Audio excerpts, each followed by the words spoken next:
দর্শক, এবার এক নজরে জানাবো দৈনিক পত্রিকার শিরোনামগুলো। আমার হাতে শুরুতেই রয়েছে দৈনিক ইত্তেফাক।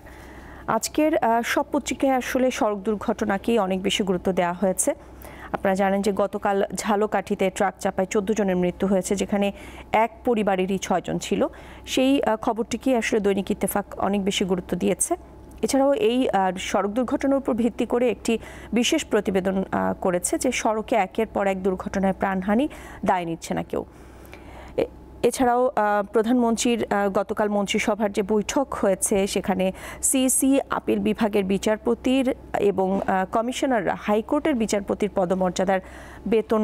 পদমর্যাদা ও বেতন পাবেন, সেই বিষয়টিকে যে পাশ হয়েছে সেই বিষয়ে আসলে নিউজ করা হয়েছে। এছাড়াও সেখানে প্রধানমন্ত্রী বলেছেন যে মধ্যপ্রাচ্য পরিস্থিতির প্রতি নজর রাখতে তিনি নির্দেশনা দিয়েছেন, সেই খবরটিকেও গুরুত্ব দেওয়া হয়েছে।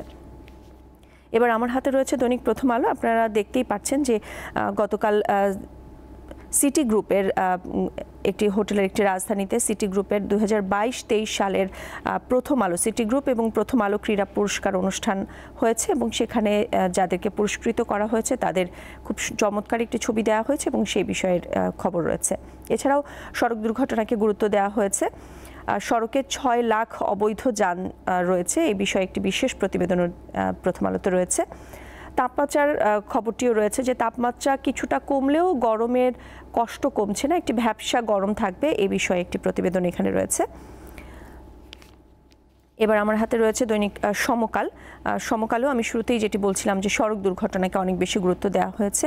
বিশেষ প্রতিবেদন রয়েছে যে কিছুতেই হচ্ছে না, কিছু বাড়ছে সড়কে মৃত্যু। মানে যতই দুর্ঘটনা ঘটছে আপনারা দেখতেই পাচ্ছেন যে 44% দুর্ঘটনায় 30% প্রাণহানি হচ্ছে, এরকম একটি বিশেষ প্রতিবেদন এখানে রয়েছে।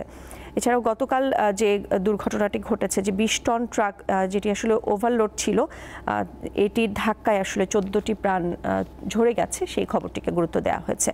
দৈনিক কালের কণ্ঠ, এখানেও প্রধানমন্ত্রীর খবরটিকে গুরুত্ব দেওয়া হয়েছে। মন্ত্রিসভার যে বৈঠক হয়েছে সেখানে প্রধানমন্ত্রী বলেছেন যে মধ্যপ্রাচ্য পরিস্থিতির উপর নজর রাখতে। আপনারা জানেন যে ইসরায়েল ইরানের একটি বিশেষ পরিস্থিতি চলছে, এই বিষয়টির পাশাপাশি সড়ক দুর্ঘটনাকেও গুরুত্ব দেওয়া হয়েছে।